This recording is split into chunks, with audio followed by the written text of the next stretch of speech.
근데 네. 진짜 감회가 새로워요. 왜요? 저는 화요일 날 밤에 진짜 네. 잡혀가는 줄 알았어요. 그래서 다시 공덕포차 나와서 방송할 수 있다라는 게 네. 너무나 다행이고 행복하고 이러한 일상 매주 했잖아요. 네. 그런 평범한 일상이 되게 소중하구나. 그런 자유. 그냥 내가 공덕포차 차 몰고 와가지고 좀 쉬었다가 와가지고 굴전 먹고 방송 1시간 한 20분 하고 가는 거. 네.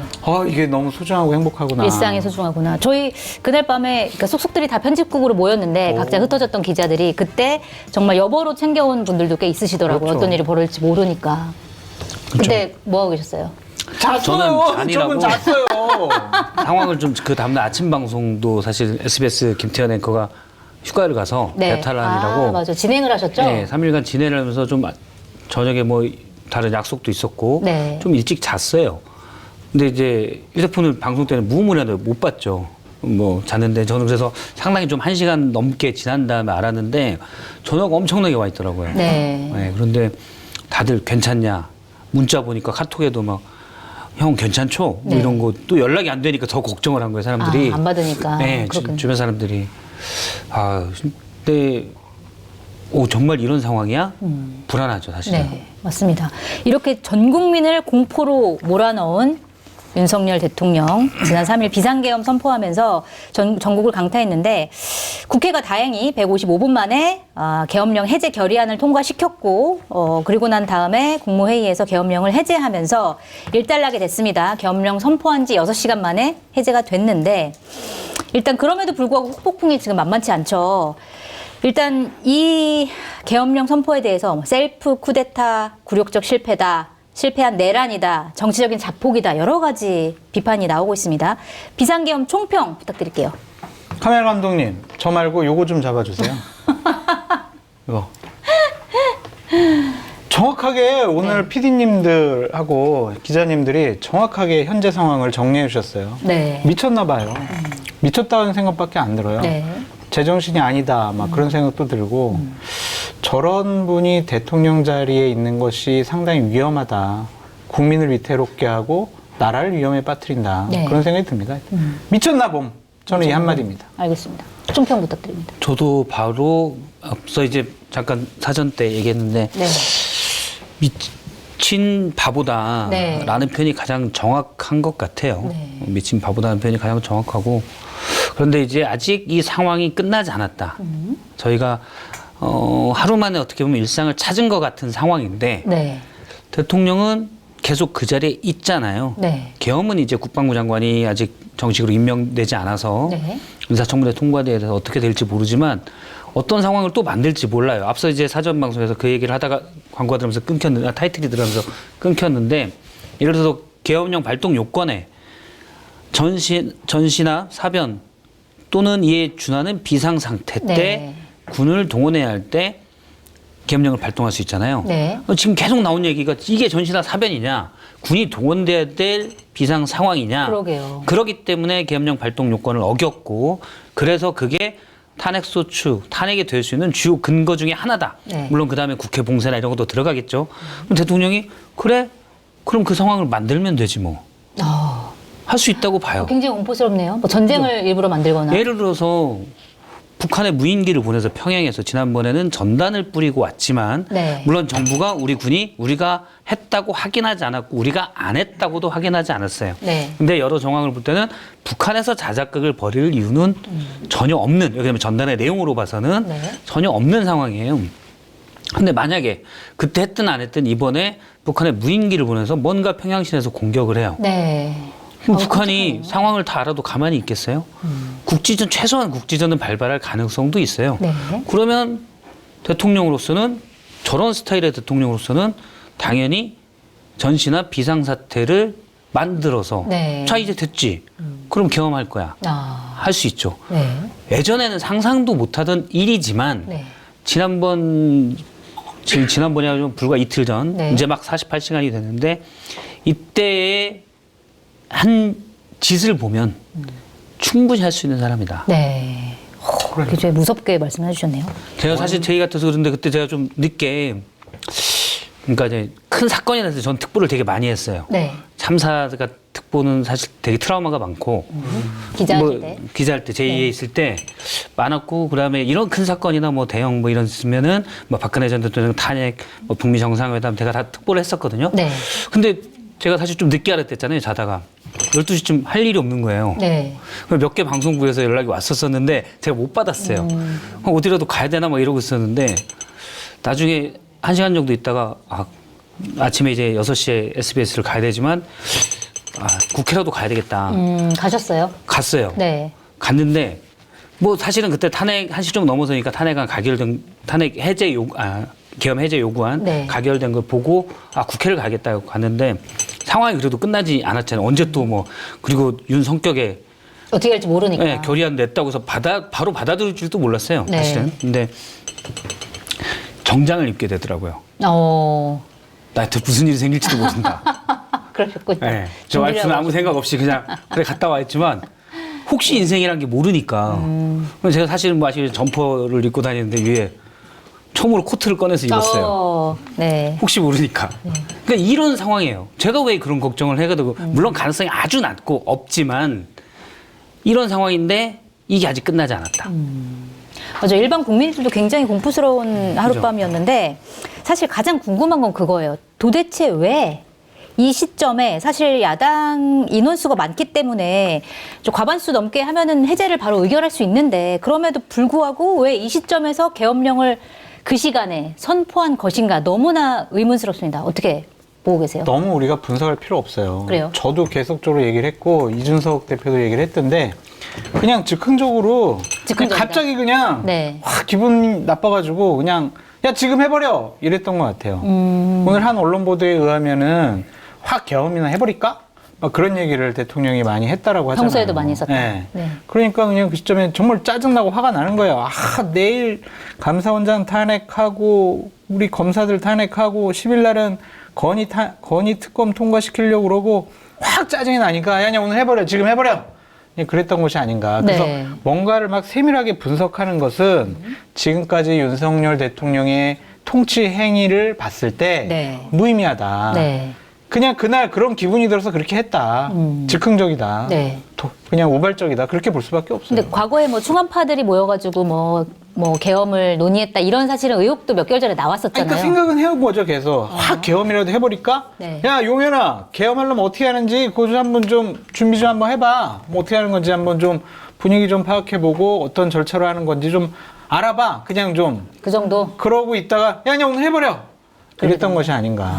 알겠습니다. 그런 생각이 들어요. 이유는 뭐라고 보세요? 제가 이전에 이 방송에서 얘기한 바가 있습니다. 대통령은 환상 속에 살고 있다. 환상 속의 그대. 네, 환상 속의 그대라는 표현을 한 건데 저는 정리하면 10살짜리 힘세고 성격 나쁘고 난폭한 네. 더구나 망상에 빠진 아이가 큰 칼을 휘두르고 놀고 있다. 네. 저는 대통령의 국정운영 방식이 그런 거라는 걸 언제 알았었냐면 처음에 이제 저희들 객관적인 정책 파악을 아예 못한다라고 네.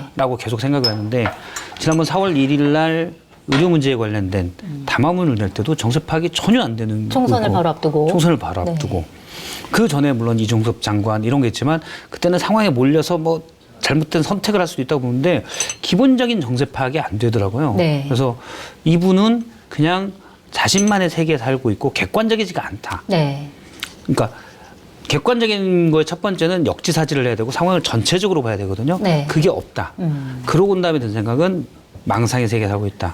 이걸 더 한번 확인시켜 준 건 지난번 김진표 총리의 그 회고록이에요. 네. 이태원 참사에 대해서 둘이 일부 얘기한 거, 세력들이 얘기한 거? 그렇죠. 네. 일부 세력들이 의도적으로 했다라는 얘기가 있습니다. 그 얘기를 듣고 저는 그때도 확신을 했죠. 이분은 망상 속에 살고 있다. 근데 망상 속에 살 수 있는 사람들이 많이 있어요. 많이 있을 수도 있고. 그런데 중요한 건 아주 많은 권한을 가진 네. 대표적으로 국군 통수권을 가진 분이잖아요. 네. 그래서 위험한 거다. 알겠습니다. 그래서 일단 그 망상에 빠진 아이가 칼을 들고 있으면 어떻게 해요? 칼을 뺏어야죠, 일단. 네. 그런데 국민의힘이 우리 친척 아이니까 냅둬라. 네. 칼을 계속 쥐고 있게 지금 해주자고 하는 거죠. 말이 안 되는 겁니다. 네. 알겠습니다. 자, 그리고 윤석열 대통령이 지금은 이제 두문분출하면서 입장을 얘기를 안 하고 있는데 어제 그 여당 지도부를 만나면서 이렇게 얘기를 했어요. 민주당 폭거에 대한 경고성일 뿐이다. 자기는 잘못한 게 없다. 이렇게 얘기했는데 이 상황 인식 이거 어떻게 보고 계세요? 애초부터 저는 그렇게 인식할 줄 알고 있어요. 경고로 계엄령을 선포했다. 네. 네. 그냥 망상에 빠져 있기 때문에 네.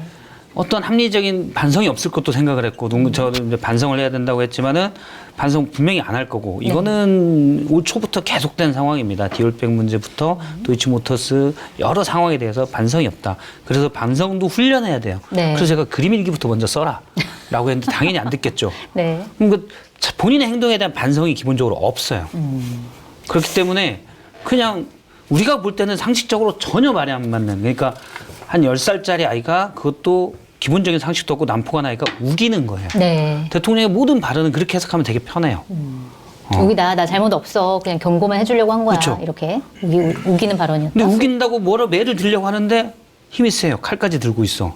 너무 무서운 거죠. 무서운 거죠. 그래서 일단 칼을 뺏어야 되는 거예요. 홧김에 이제 했는데 네. 하고 보니까 엄청난 후폭풍들이 몰려오는 거잖아요. 네. 그러니까 이제 겁이 난 거지. 그러니까 이제 변명을 하는 거예요. 네. 그냥 경고 차원이었다라고 얘기하는데 저런 인식과 생각과 판단이 네. 대통령으로서 자격이 없다. 그 자리에 있으면 안 된다라는 자기 고백이 아니냐. 저는 그런 생각이 들어요. 네. 그래서 말을 지금 그냥 저런 변명스러운 말을 안 하는 게 좋고요. 네. 오늘 김재섭 의원이 얘기했던 것처럼 하루속히 좀 대통령이 사과하고 진솔하게 자신의 어떤 처신을 할 것인지를 얘기하는 것이 맞는 것 같아요. 네. 이렇게 지금 국민적인 분노가 큰데 숨어버렸잖아요, 지금. 일은 다 저질러 놓고 자기는 숨었어. 네. 사과한다더니 뭐 취소하기도 하고. 이거는 대통령 자격이 없다라는 거를 다시 한번 입증해 주는 거다. 네. 그렇게 보여집니다. 알겠습니다. 그리고 사실 절차적인 문제에 있어서 여러 가지 논란이 벌어지고 있는데 일단 계엄령을 선포하기 전에 국무회의를 열어야 된다. 물론 국무회의에서 계엄령 선포에 대해서 의결하는 건 아니고 그냥 심의만 하기 때문에 반대 의견이 나와도 대통령이 그냥 선포를 할 수 있는 건데 그 국무회의 자리에서 나왔던 국무위원이 총 11명. 네. 근데 뭐 일부는 밝혀지고 일부는 안 밝혀졌어요. 그런데 이분들이 반대를 했다고 하더라도 대통령을 막지 못한 책임 어느 정도 있다고 봐야 돼요? 대통령의 통치 스타일이 그냥 본인이 생각하는 거를 폭력적으로 행사하고 싶어하는 사람이기 때문에 아무도 못 말릴 거예요. 네. 그냥 사표 쓰고 나오든가 아니면 그냥 나는 반대했어요라고 국무회의 하고 난 다음에 와서 언론을 향해서 얘기하는 그런 용기 있는 모습을 보여줬어야 되는데 네. 그러진 않잖아요. 몇 명의 국무위원들은 참석했는지 안 했는지 확인해 드릴 수 없습니다. 네. 그래서 막 도망가는 사람들도 있고 지금 와서는 거의 대부분이 저는 반대했어요 막 이렇게 얘기를 하는데 찬성했던 사람이 김용현 국방부 장관 전 네. 장관밖에 없더라고요. 근데 이상민 행안부 장관은 오늘 행안위 현안질에 나와가지고 반대한 사람은 2명밖에 안 돼요 막 이런 얘기를 했거든요. 아, 그래서 근데 본인도 반대했다고 그렇게 얘기를 하긴 하던데. 그러니까 그거는 국회에서 국무회의 회의록을 좀 입수를 해가지고 공개적으로 누가 어떤 말을 했는지에 대해서 국민 앞에 낱낱이 밝혀야 한다. 네. 그렇게 말씀드려요. 알겠습니다. 어떻게 보세요? 국무위원들의 책임 어디까지인가? 국무위원으로서 자격이 없죠. 네. 대신 뭐 저는 인간적으로 그 국무위원들을 이제 반대하고 이런 분들은 인간적으로 어떻게 당신을 아주 폄훼할 생각은 없어요. 네. 그럴 수 있는 상황도 있다고 생각을 합니다. 하지만 국무위원으로서는 그게 그냥 다른 게 아니잖아요. 예를 들어 디올백 사과나 도이치모터스 관련 문제나 아니면 의료 문제에 대한 거에 의견을 제시했는데 대통령이 화내면서 밀고 간다. 그럼 국무위원이 거기서 막 엄청나게 계속 싸우고 그런 게 쉽지 않을 수도 있죠. 네. 따로 자리에서 얘기하려고. 근데 그때도 안 들으면 또 어쩔 수 없잖아요. 할 수 있는 말은 중이 떠날 수밖에 없겠죠. 근데 이거는 그 건이 아니잖아요. 네. 계엄령이잖아요. 네. 2024년에 계엄령이에요. 그러면 개인적으로는 인간적으로는 뭐 그럴 수 있다고 하지만 국무위원으로서는 네. 부적절하고 잘못된 거죠. 이거를 어떻게든 막든지 알리든지 하는 게 그 자리에 있는 사람으로서의 전 역할이라고 봐요. 네. 거기에서 그냥 아마 대부분 그랬을 것 같아요. 나는 말리려고 했는데 대통령이 막무가내였어. 네. 아마 비상대기를 하든지 다시 어디로 갔든지 거기서 못 해먹겠다 이렇게 생각하는 사람도 꽤 있을 거예요. 근데 그렇다고 해서 그게 국무위원으로서 그래서 난 면피다? 이건 전 아니라고 봐요. 그럴 순 없다. 책임을 피할 수는 없다. 예. 이런 말씀. 인간적으로는 이해되는 측면도 있지만 네. 국무위원으로서는 잘못된 일입니다.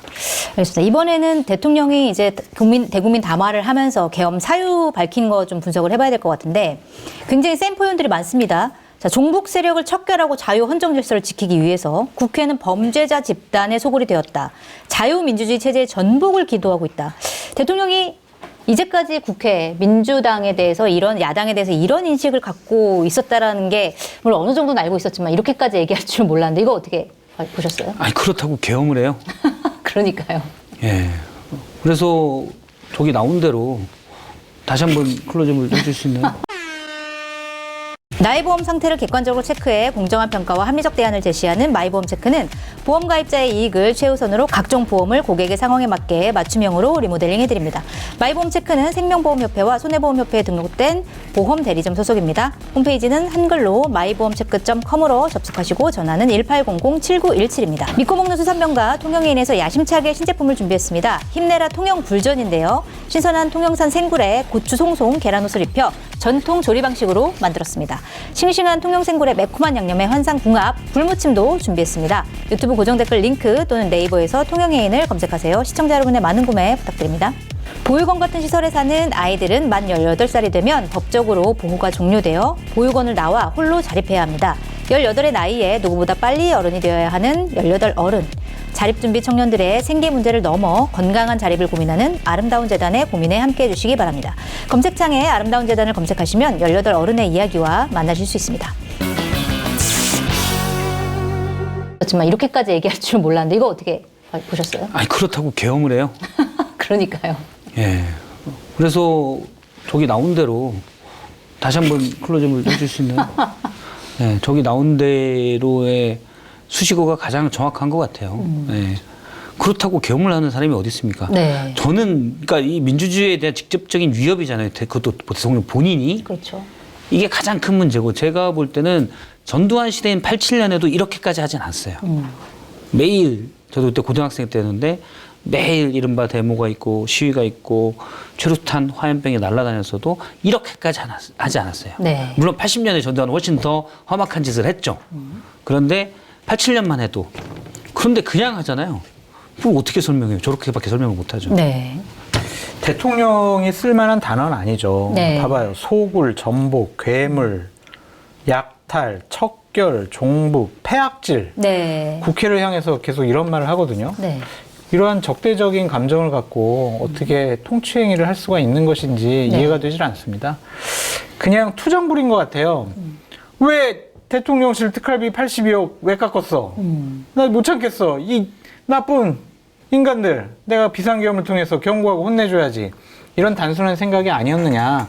심각하게 어떤 자유민주주의 체제를 지키기 위한 고독한 결단이라고 생각할 수 없는 부분들이 너무나 많아요. 네. 제가 제일 궁금한 거는 이 담화문을 누가 썼을까? 대통령이 직접 쓴 것 같아요. 진짜요? 그러지 않았을까요? 이걸 저도 써줄 이거는- 사람이 어디 있어요? 대통령이 일단 데스킹을 봤을 거라고 봐요. 본인이 이렇게? 네. 최소한 썼다고? 총알은 누가 잡겠지만 네. 대통령의 의도를 얘기하고 포고령도 마찬가지예요. 대통령이 의도를 얘기했고 누군가 총알을 잡아서 누군가 쓰겠죠. 데스킹은 봤을 거예요. 그래서 어쨌든 비서실장도 몰랐다고 그러고 뭐 안보실장도 몰랐다고 그러면 그 밑에 있는 참모들도 다 몰랐을 거 아니에요. 네. 대통령실의 공식적인 연설기록 비서관 그 팀에서 쓰지도 않았을 것 같아. 그래서 저는 의심하는 거는 뭐 본인이 썼던 거 아니면 김건희 여사 쪽에서 들어간 코바나 콘텐츠 쪽 사람들이 쓰지 않았느냐. 아, 그렇게 보시면. 제일 의중을 잘 알고 시키는 대로 하니까.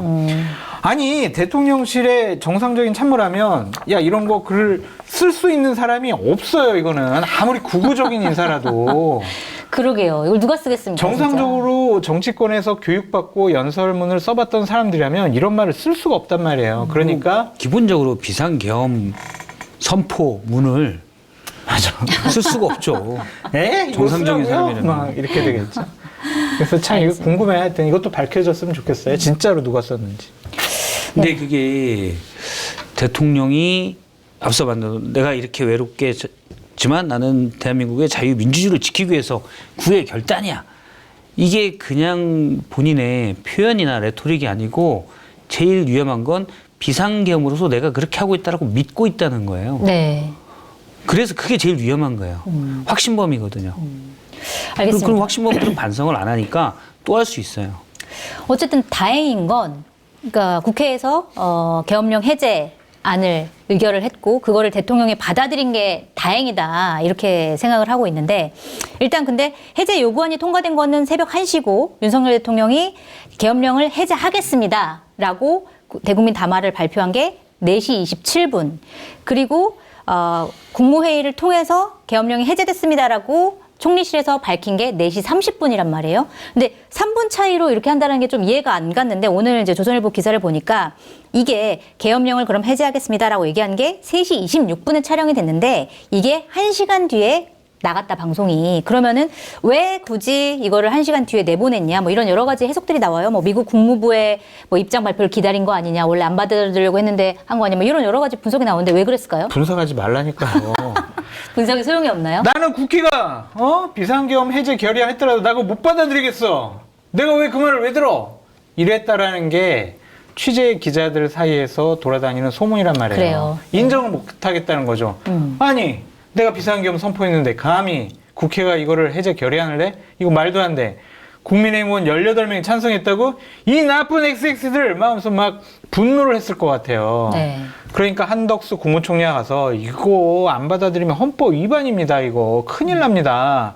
그러니까 마지 못해서 그냥 설득한 것에 어쩔 수 없이 한 것이 아니냐, 네. 그런 생각이 들고, 네. 국무위원이 뭐 다 모이지 않아가지고 저희가 좀 시간이 필요합니다. 핑계예요, 핑계. 네. 화상회의를 통해서 할 수 있잖아. 급박하잖아. 우리 국민들은 지금 불안에 떨면서 TV 보면서 새벽 3시, 4시 날밤 샌 분들이 많잖아요. 그렇죠. 근데 국무위원들은 지들이 심의하고, 에이, 나는 진짜 비상계엄 반대인데 일단 집에 가자. 이런 국무위원들이라면 국무위원 자격이 없는 거예요. 정부 청사에서 비상대기하고 네. 바로 국회에서 해제 결의안 냈으면은 그걸 바로 국무회의 열어가지고 빨리 처리했어야죠. 그러니까 이거는 대통령이 나는 도저히 못 받아들이겠어, 하기 싫어, 그거를 설득하는 시간이 필요했다. 필요했다. 그래서 이런 걸 보면 대통령으로서 역시 헌법을 수호할 의지가 없었다. 그래서 대통령으로서 자격이 없다. 네. 그렇게 말씀드려요. 알겠습니다. 어떻게 보세요? 저도 뭐 비슷한데 네. 사실은 뭐 상식적으로 분석이 안 되죠. 상식적인 사람이어야 상식적으로 분석이 되죠. 네. 그래서 뭐 그냥 이상하다, 그렇게 해서 분석하는 게 제일 맞는 것 같긴 한데, 네. 그냥 애써 분석을 하자면, 애써 추정을 하는 거죠. 추정을 네. 하자면 한덕수 총리가 설득해서 이렇게 하면 탄핵됩니다. 위헌이기 때문에 국회의 요구 결의안을 받아들이지 않으면 하여야 한다는데 네. 안 하면 탄핵될 수 있습니다. 아마 그렇게 얘기를 했을 가능성도 있고, 그래서 겁나서 알았어, 그럼 해. 일단 찍어요. 찍었는데 생각해 보니까 아니 야, 이렇게 하면 내가 지는 거잖아. 그렇지. 야, 기다려봐. 나 국무회의, 일단 한덕수 총리가 이래서 국무위원들 의견을 그럼 들어보고 계속 설득하면서 국무회의 어차피 오기로 했으니까 뭐 그런 식으로 하지 않았을까라고 추정만 가능해요. 네. 예, 뭐 저도 마찬가지로 사람이 어떤 결단을 내려도 더구나 중요한 문제는 혹시 이게 맞지 않나 하거든요. 근데 윤 대통령의 성격, 직진성이 대단히 강하죠. 그러니까 저는 제가 생각한 것보다도 훨씬 빠르게, 사실은 윤 대통령이 평소 하는 걸 봤을 때 그것보다 훨씬 빠르게 해제 요구를 받아들인 거거든요. 네. 저는 꽤 늦게 동안 안 받아들일 줄 알았어요. 그런데 그래서 이제 해제 결의안이 통과되면 이거 해제다, 아니다, 뭐 이런 걸 가지고도 좀 싸울 수 있는 네. 그런 상황이라고 생각을 했었는데 의외로 빨리 받아들였는데, 일단 찍고 왔다 갔다 하다가 국무위원들이 다 이건 아닙니다 해서 이제 그냥 되지 않았을까라고 추정을 합니다. 네. 알겠습니다. 자, 지금 이런 상황에서 윤석열 대통령이 과연 내란죄로 처벌할 수 있느냐, 이런 논란이 있습니다. 일단 내란죄로 수사해야 된다 이러면서 고소 고발이 수사기관들이 막 이렇게 들어오고 있는데, 뭐 대부분의 언론들은 내란죄가 된다라고 해석을 한 것 같은데, 조선일보 기사를 보면 아닐 수도 있다, 또 이런 분석도 있더라고요. 두 분이 보시기에는 대통령이 내란죄인지 아닌지 어떻게 보세요? 제가 뭐 법학자가 아니라서 잘은 모르겠지만 방송이나 신문에 기고한 여러 법학자들의 얘기를 들어보면 네. 90% 이상 내란죄에 해당이 된다라는 분석을 많이 해놓더라고요. 어쨌든 헌법의 위반, 우리가 반복할 필요는 없지만 헌법에 위반된 요건, 네. 절차상 문제점 분명히 있어 보여요. 그런 것들은 경찰이나 검찰 수사, 그리고 헌법재판소 탄핵이 되면 네. 거기서 제대로 좀 판단을 했으면 좋겠는데 참 불행한 일이죠. 헌정사상 현직 대통령이 내란죄로 기소가 된다? 네. 수사를 받는다? 이거 어마어마한 일이잖아요. 네. 그런 일이 벌어지기 전에 어쨌든 대통령께서 좀 거취를 결정했으면 좋겠다라는 생각도 있고 네. 또한 토요일이죠. 그 탄핵 예. 국회에서 탄핵안 처리가 이제 토요일 예정돼 있습니다. 거기서 어느 정도 좀 국민들이 원하는 결과가 좀 나왔으면 좋겠다라는 생각이 듭니다. 알겠습니다. 내란죄에 해당한다고 보세요? 저도 법관 출신은 아니지만 네. 법도 모르지만 이거는 과거를 보면 계엄에 대해서는 다 내란으로 평가를 했어요. 네. 예. 72년 박정희 때도 그때도 박정희가 대통령일 때 계엄을 선포하잖아요. 네. 그것도 내란으로 평가를 했습니다. 대법원에서. 그리고 79년에 네. 이때도 그 내란으로 79년, 80년 전두환이 있을 때 계엄도 내란으로 계엄 확대했을 때도 네. 평가를 합니다. 대법원에서 다 그렇게 한 건데 계엄이라는 것은 국가가 긴급하게 군사상 필요가 있을 때라고 하는데 국민의 기본권 제한을 전제로 하는 거잖아요. 네. 그래서 아주 엄격하게 볼 필요가 있다라는 게 대법원의 판단이에요. 그리고 80년에 전두환에서 계엄 확대하고 특히 그때 국회 봉쇄가 있었거든요. 국회 봉쇄는 그냥 국헌문란이다. 네. 바로 인정을 합니다. 다른 헌법기관인 국회의 그 활동을 못하게 막았기 때문에 기능을 못하게 막았기 때문에 이거는 국헌문란이다라고 바로 판단을 하더라고요. 대법원에서. 네. 그걸 봐서는 지금 상황이 뭐 79년, 80년, 뭐 72년이야 뭐 다르지만 좀 전혀 아니잖아요. 네. 그래서 이거는 뭐 다 사실 헌법재판관들도 계엄을 왜 했는지를 듣고 네. 일단 계엄 선포 얘기를 듣고 당황했을 거요. 그랬을 것 같아요. 네. 네. 이유가? 상식에 너무 어긋나잖아요. 이거 법을 따지기 전에 네. 우리의 상식과는 어떤 서로 간에 논쟁이 있을 것도 아니에요. 너무 어긋나잖아요. 네. 알겠습니다. 그리고 그 계엄 상황을 좀 살펴보면은 어쨌든 계엄 군들이 국회에 진입해가지고 여러 가지를 했는데 그 중에서 야당 의원들이 얘기하는 거는 계엄군의 체포조가 있었다. 그 중에서 특히 우원식 국회의장, 한동훈 국민의힘 대표, 이재명 더불어민주당 대표를 체포하려고 했었다. 이런 얘기가 이제 돌고 있는데 한동훈 대표가 어제 대통령을 만나서 항의를 했다라고 한 보도가 나왔어요. 왜 나까지 체포를 하려고 했냐. 그랬더니 윤석열 대통령이 자, 정치활동 금지라고 이제 포고령에 써 있는데 그 위반이니까 그랬던 거 아니겠느냐 이렇게 얘기를 했다고 해요. 그런데 왜 한동훈 대표, 그러니까 물론 우원식 국회의장이나 우원식 국회의장 같은 경우에는 체포를 하면은 본회의가 이제 성립이 안 되니까 그럴 수 있다 치는데 한동훈 대표를 체포까지 하려고 했던 건 왜 그런 거라고 보세요? 그냥 미우니까 그랬겠죠. 미우니까. 네. 미운 사람들은 다 체포한다. 미운 사람 다 체포였어요. 네. 이 김어준 씨도 일단은 집으로 네. 뭐 MBC나 JTBC 뭐 다 한결해. 방송국 언론사에도 안 왔던 군인이 한겨레도 안 하더라고요. 네, 김어준을 잡으러 갔잖아요. 네. 그러면 국방부 장관이 예를 들어서 다 국방부 장관이 직접 지시했다고 하는데 국방부 장관이 나 김어준 싫어. 그다음에 한동훈 싫어. 이랬겠어요? 저는 그런 구체적 지시까지 사실은 대통령이 다 내렸다고 봐요. 네. 얘 잡아. 네, 그렇게 봅니다.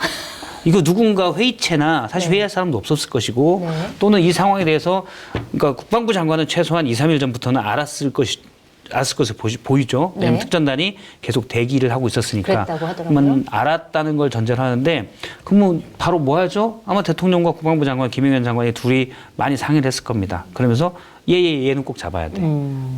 저는 이런 게 먼저 있을 거라고 봐요. 우리가 볼 때도 예를 들어서 방송국, MBC도 있고 JTBC도 있는데 김어준 씨를 먼저 잡을 필요는 없잖아요. 전파성은 사실은 MBC나 JTBC 훨씬 커요. 네. 그래서 이거는 앞서 미쳤나 그 다음에 바보다.